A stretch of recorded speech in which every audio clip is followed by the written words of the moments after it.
Bon, vous avez remarqué, ça a coupé juste au moment où je regardais, où je vérifiais le mot agadik. Bah, si ça coupe à chaque fois que je vais vérifier un mot, on va s'amuser.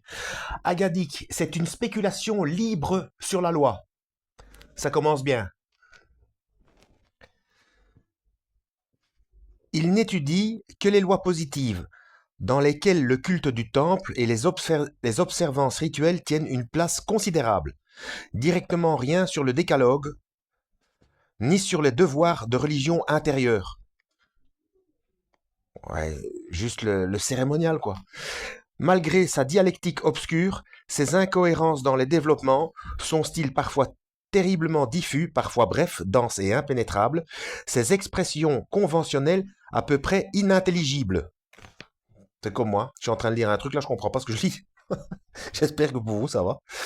L'autorité du Talmud fut absolue sur la presque unanimité des Juifs d'avant la Révolution.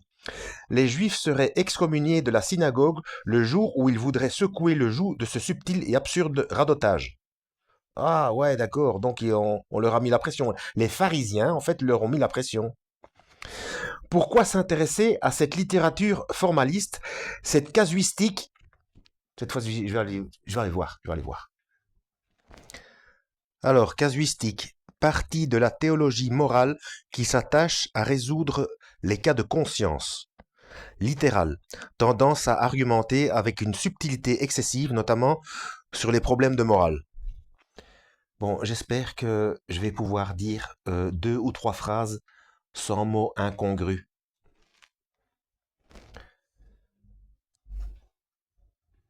Donc, pourquoi s'intéresser à cette littérature formaliste, cette casuistique fastidieuse, volontairement artificielle, ce dalose pharisiaïque? Ouais, ça vient bien des pharisiens. Pourquoi mettre son nez dans ces pages interminables où on ne trouve ni style, ni ordre, ni talent, et où la langue est aussi déplorable que la pensée, la forme et le fond? Parce que le Talmud a eu et a encore des conséquences considérables sur les Juifs directement et indirectement sur le reste de l'humanité. Ah ouais, Israël c'est l'horloge du monde et voilà, bon bref. Le Talmud, c'est d'abord le livre des Juifs. Sans Talmud, la communauté juive organisée n'existerait plus.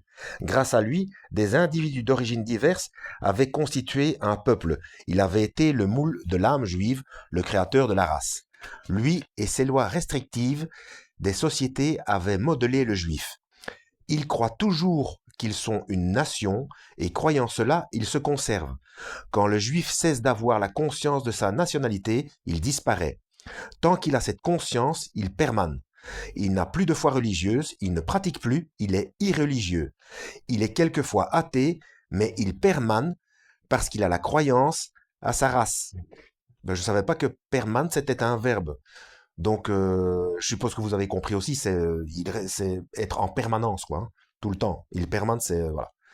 Il a gardé son orgueil national, il s'imagine toujours être une individualité supérieure, un être différent de ceux qui l'entourent.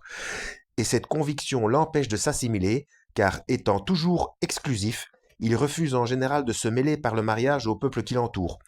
Le moderne judaïsme prétend n'être plus qu'une confession religieuse, mais il est encore en réalité un ethnos, puisqu'il croit l'être, puisqu'il a gardé ses préjugés, son égoïsme et sa vanité de peuple, croyances, préjugés, égoïsme et vanité qui le font apparaître comme étranger au peuple dans le sein desquels il subsiste, et ici nous touchons à une des causes les plus profondes de l'antisémitisme. Il va fort, hein, le... Comment il s'appelle? J'ai oublié. L'abbé Olivier Rioult. Ah ben, mon vieux. Le Talmud contient des préceptes égoïstes, féroces et nationaux, dirigés contre les étrangers, dont l'autorité fut immense. Cette finalité du Talmud, celle d'enfermer Israël dans un isolement haineux envers les autres, explique pourquoi le juif fut-il universellement haï. Parce que partout, et jusqu'à nos jours, le juif fut un être insociable, répond Bernard Lazare. Donc c'est lui, enfin, avec un nom pareil, donc il est juif et il est contre lui. Bon. Pourquoi était-il insociable? parce qu'il était exclusif et son exclusivisme était à la fois politique et religieux. Ou pour mieux dire, il tenait à son culte politico-religieux, à sa loi. Partout, ils voulaient rester juifs et partout, ils obtenaient des privilèges leur permettant de fonder un État dans l'État. Tous les malheurs du juif ont eu pour cause l'élaboration du Talmud. Le juif qui suivait ces préceptes s'isolait du reste des hommes. Il ne s'isola pas seulement en refusant de se soumettre aux coutumes qui établissaient des liens entre les habitants des contrées où il était établi, mais aussi en repoussant toute relation avec ses habitants eux-mêmes. À son insociabilité, le juif ajoutait l'exclusivisme. Selon le Talmud, le peuple juif est le peuple choisi par Dieu comme dépositaire de ses volontés et de ses désirs. Il est le seul avec qui la divinité ait fait un pacte. Il est l'élu du Seigneur. Cette foi, à leur prédestination, à leur élection, développa chez les Juifs un orgueil immense. Ils en vinrent à regarder les non-juifs avec mépris et souvent avec haine, quand ils se mêla à des raisons théologiques, des raisons patriotiques.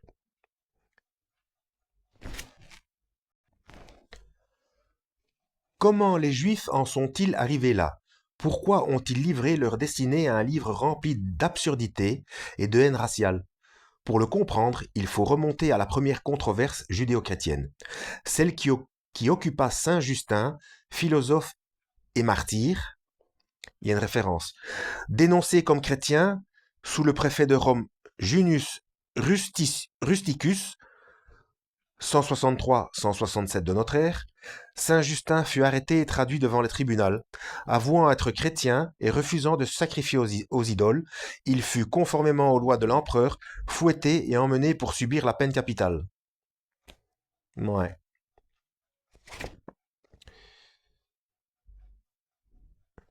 Voilà, martyr du IIe siècle avec le juif Tryphon. Tiens, Tryphon. Pour ceux qui ne savent pas, Tryphon, c'est le prénom du professeur Tournesol. Dans Tintin, Tryphon Tournesol. Alors, un célèbre israélite de l'époque.